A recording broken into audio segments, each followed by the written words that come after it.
Hello students, আজকে আমরা পড়াবো তাপগ্রাহিতা ও জলসম, thermal capacity and water equivalent. তাহলে আজকে আমাদের আলোচ্য বিষয় হবে তাপগ্রাহিতা ও জলসম, thermal capacity and water equivalent. প্রথমে আসবো তাপগ্রাহিতা, থার্মাল ক্যাপাসিটি বা তাপগ্রাহিতা কী। কোনো বস্তুর উষ্ণতা 1 ডিগ্রি বৃদ্ধি করতে যে পরিমাণ তাপের প্রয়োজন হয় সেই পরিমাণ তাপকে ওই বস্তুর তাপগ্রাহিতা বলে। কোনো বস্তুর উষ্ণতা 1 ডিগ্রি বৃদ্ধি করতে যে পরিমাণ তাপের প্রয়োজন হয় সেই পরিমাণ তাপকে ওই বস্তুর তাপগ্রাহিতা বলে। আমি ধরলাম কোনো একটি বস্তু আমি নিয়েছি, সেই বস্তুটির উষ্ণতা ধরি 35 ডিগ্রি সেলসিয়াস আছে। তার থেকে 1 ডিগ্রি বাড়ানো অর্থাৎ 35 থেকে 36 ডিগ্রি সেলসিয়াস করতে গেলে যতটা তাপের প্রয়োজন হবে সেটাই হবে ওই বস্তুটার তাপগ্রাহিতা। এরপরে আসবে জলসম। কোনো বস্তুর উষ্ণতা 1 ডিগ্রি বৃদ্ধি করতে যে পরিমাণ তাপ লাগে সেই পরিমাণ তাপ দিয়ে যে পরিমাণ জলের উষ্ণতা 1 ডিগ্রি বৃদ্ধি করা যায় তাকে ওই বস্তু জলসম বলে। তাহলে জলসম কী হলো? Water equivalent. কোনো বস্তুর উষ্ণতা 1 ডিগ্রি বৃদ্ধি করতে যে পরিমাণ তাপ লাগে সেই পরিমাণ তাপ দিয়ে যে পরিমাণ জলের উষ্ণতা 1 ডিগ্রি বৃদ্ধি করা যায় তাকে ওই বস্তু জলসম বলে। তাহলে আমি ধরে নিলাম, উদাহরণ হিসাবে আগের বস্তুটার কথাই চিন্তা করি। মনে করি একটি বস্তু নিয়েছি, তার উষ্ণতা আছে 35 ডিগ্রি সেলসিয়াস। তাহলে ওই বস্তুটির উষ্ণতা 36 ডিগ্রি সেলসিয়াস করতে গেলে যে পরিমাণ তাপ লাগবে সেই পরিমাণ তাপ দিয়ে যতটা পরিমাণ জলের উষ্ণতা 1 ডিগ্রি বৃদ্ধি করা যাবে সেটাই হবে ওই বস্তুটার জলসম। এবার আমরা দেখে নেব আপেক্ষিক তাপ কী। স্পেসিফিক হিট কাকে বলে? আপেক্ষিক তাপ কী? কোনো বস্তুর একক ভরের উষ্ণতা একক পরিমাণ বৃদ্ধি করতে যে পরিমাণ তাপ লাগে তাকে ওই বস্তুর আপেক্ষিক তাপ বলে। একে এস দ্বারা সূচিত করা হয়। তাহলে আপেক্ষিক তাপ কী হলো? কোনো বস্তুর যদি একক ভর নিই, একক পরিমাণ ভর নিই, তাহলে সেই একক পরিমাণ ভরের উষ্ণতা 1 ডিগ্রি বৃদ্ধি করতে যে পরিমাণ তাপ লাগবে সেটাই হবে ওই বস্তুটির উপাদানের আপেক্ষিক তাপ। একে আমরা এস দ্বারা সূচিত করব। কোনো বস্তুর তাপগ্রাহিতা ইজ ইকুয়াল টু কী হবে? বস্তুর ভর ইন্টু আপেক্ষিক তাপ। অর্থাৎ বস্তুর ভরকে যদি আপেক্ষিক তাপ দিয়ে গুণ করি তাহলে বস্তুর তাপগ্রাহিতা আমরা পেয়ে যাব। আবার বলি, কোনো বস্তুর তাপগ্রাহিতা যদি নির্ণয় করতে হয় তাহলে ওই বস্তুটার ভর আমাকে জানতে হবে এবং ওই বস্তুটার যে উপাদানের আপেক্ষিক তাপ সেটাও জানতে হবে। এখন যদি বস্তুর ভরকে ওই বস্তুটির উপাদানের আপেক্ষিক তাপ দিয়ে গুণ করি তাহলে বস্তুটির তাপগ্রাহিতা আমরা পেয়ে যাব। বস্তুর ভর ইন্টু আপেক্ষিক তাপ, এটা হয়ে যাবে বস্তুর তাপগ্রাহিতা। এটাকে আমরা বলবো এমএস, যেখানে এম বস্তুটির ভর এবং এ বস্তুটির উপাদানের আপেক্ষিক তাপ। তাহলে পেয়ে গেলাম তাপগ্রাহিতা ইজ ইকুয়াল টু বস্তুর ভর ইন্টু আপেক্ষিক তাপ এমএস। কোনো বস্তুর জলসমর কথা যদি বলি, ওয়াটার ইকুইভ্যালেন্ট, জলসম, সিজিএস পদ্ধতিতে যদি আমরা ধরে নিই তাহলে বলবো বস্তুর ভর ইন্টু আপেক্ষিক তাপ। এক্ষেত্রেও তাই হবে, বস্তুর ভর ইন্টু আপেক্ষিক তাপ ইজ ইকুয়াল টু এমএস, যেখানে এম বস্তুটির ভর এবং এস বস্তুটির আপেক্ষিক তাপ। তাহলে আমরা এখানে দেখে নিলাম সিজিএস পদ্ধতিতেও কোনো বস্তুর তাপগ্রাহিতার মান যা হবে সেখানে জলসমের মানও একই হবে, শুধুমাত্র তাদের এককগুলো আলাদা হবে। তাহলে আমরা তাপগ্রাহিতা পাবো, বস্তুর ভরকে আপেক্ষিক তাপ দিয়ে গুণ করলেই তাপগ্রাহিতা পাবো, এটাও সিজিএস পদ্ধতিতে এমএস। আর কোনো বস্তুর জলসম সিজিএস পদ্ধতিতে যদি করি তাহলে বস্তুর ভর ইন্টু আপেক্ষিক তাপ, এটাও হবে এমএস। তাহলে বস্তুর তাপগ্রাহিতা এবং আপেক্ষিক তাপ সিজিএস পদ্ধতিতে একই হলো, শুধুমাত্র এদের এককগুলো আলাদা হবে। এরপরে আসবো তাপগ্রাহিতা এবং জলসমের মধ্যে পার্থক্য। এটি তাপগ্রাহিতা, এটি জলসম। কোনো বস্তুর উষ্ণতা 1 ডিগ্রি বৃদ্ধি করতে যে পরিমাণ তাপের প্রয়োজন হয় সেই পরিমাণ তাপকে ওই বস্তুর তাপগ্রাহিতা বলে। তাহলে আমরা শুধুমাত্র এখানে ডেফিনেশনটা লিখে দিয়েছি, তাপগ্রাহিতার ডেফিনেশন।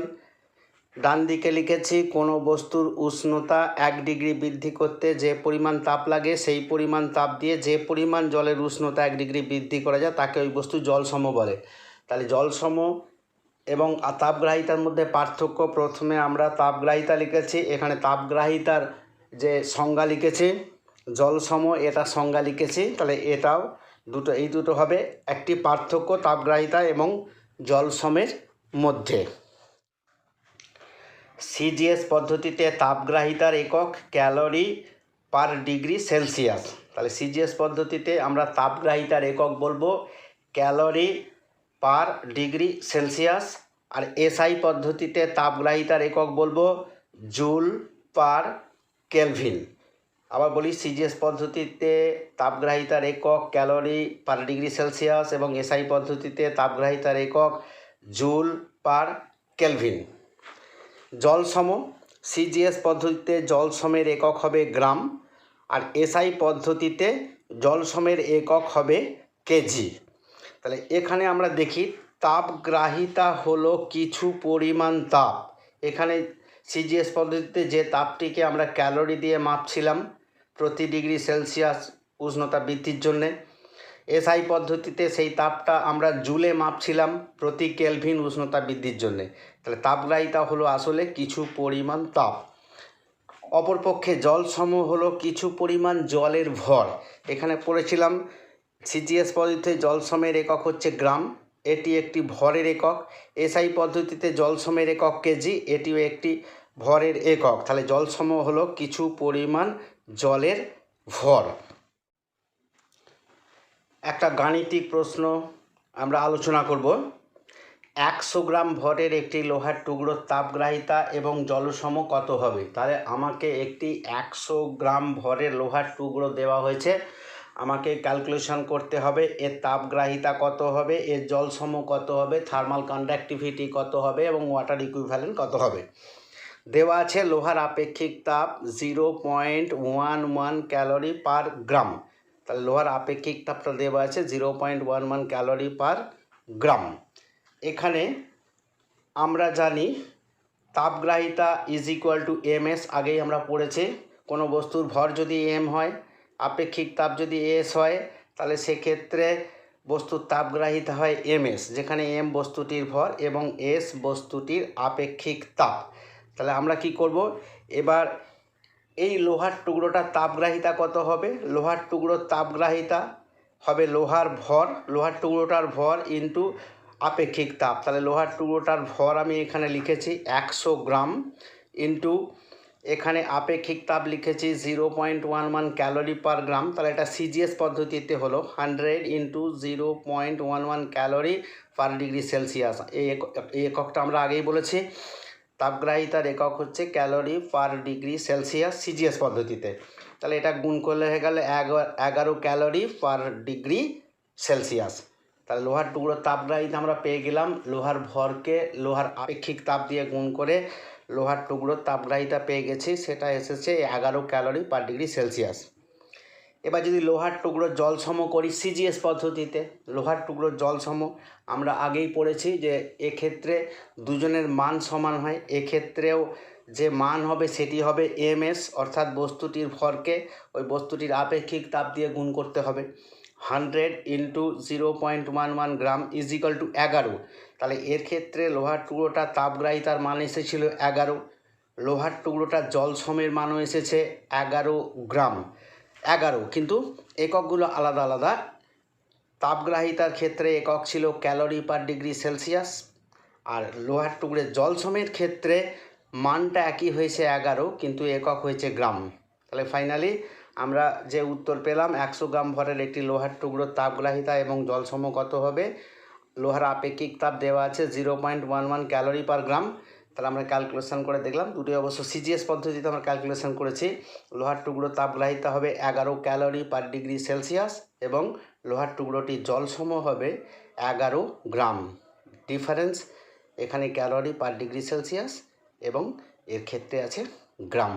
আমার ক্লাসটা শোনার জন্য সকলকে ধন্যবাদ জানাবো। এরকম আরও ভিডিও পেতে অবশ্যই চ্যানেলটিকে সাবস্ক্রাইব করবে। বন্ধুদের সাথে শেয়ার করবে যদি ক্লাসটা ভালো লাগে।